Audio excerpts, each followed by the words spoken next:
மனு தாக்கல் செய்தபோது வாக்குவாதம் ஏற்பட்டதில் அதிமுக, திமுக, பாஜகவினரிடையே வாக்குவாதம் ஏற்பட்டதில் தற்பொழுது அவரவர்கள் தம் விளக்கத்தை அளித்திருக்கிறார்கள். இது தொடர்பான கூடுதல் விவரங்களோடு இணைந்திருக்கிறார் நமது செய்தியாளர் சுரேஷ்குமார். சுரேஷ்குமார், திமுக சார்பாகவும் அதிமுக சார்பாகவும் பாஜக சார்பாகவும் அவரவருடைய விளக்கங்களை கொடுத்திருக்கிறாங்க. தேர்தல் அலுவலர்கள் என்ன சொல்றாங்க இது குறித்து? ஆக்சுவலா என்ன நடைமுறை அங்கு கடைபிடிக்கப்படும்? ராதா, இந்த வட சென்னை மக்களவை தொகுதிக்கான வேட்புமனு தாக்கல் என்பது தமிழகம் முழுவதும் கடந்த 21ஆம் தேதி தொடங்கியிருந்தது. இன்று 27ஆம் தேதி அன்னைக்கு அதிகமான ஆட்கள் அரசியல் கட்சியினர் அந்த வேட்புமனு தாக்கலுக்காக வந்திருந்தார்கள்.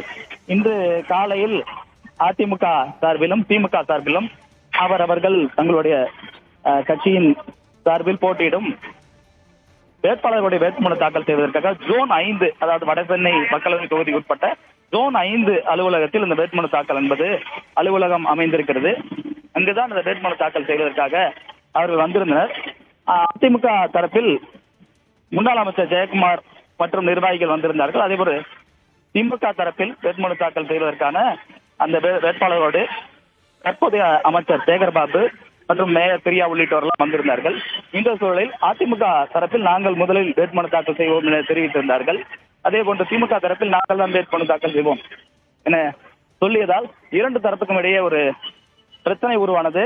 ஆனால் தேர்தல் அலுவலர் இரண்டு தரப்பினருக்கிடையே அந்த பிரச்சனை காரணமாக அவர்களை வேட்புமனு தாக்கல் செய்வதில் இருந்து வெளியே அனுப்பப்பட்டனர். இந்த சூழலில் தான் 2-3 கட்சி, அதாவது அதிமுக தரப்பில் ஏராளமான தொண்டர்கள் அந்த வேட்புமனு தாக்கல் செய்யக்கூடிய அலுவலகத்துக்கு வெளியே திரண்டிருந்தார்கள். 2 கட்சி, திமுக, அதிமுக மற்றும் அவருடைய கூட்டணி கட்சி நிர்வாகிகள் திரண்டதன் காரணமாக அந்த பகுதியில் ஒரு பதற்றமான சூழல் உருவாகி இருக்கிறது.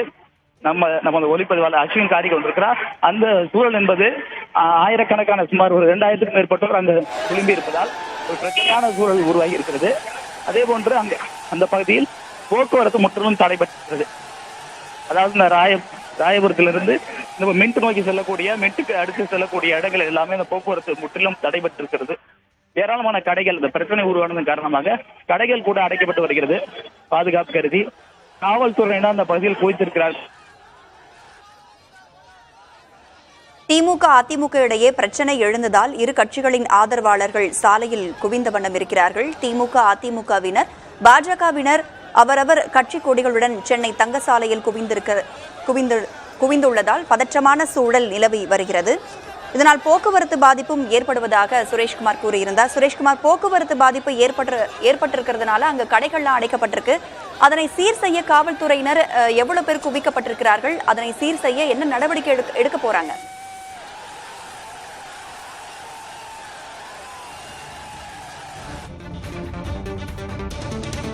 திமுக, அதிமுக இடையே பிரச்சனை எழுந்ததால் இரு கட்சிகளின் ஆதரவாளர்கள் சாலையில் குவிந்து இருக்கிறார்கள். தேர்தல் அலுவலகத்திற்கு 3 கட்சியினர் குவிந்ததால் கடும் போக்குவரத்து பாதிப்பு ஏற்பட்டிருக்கிறது.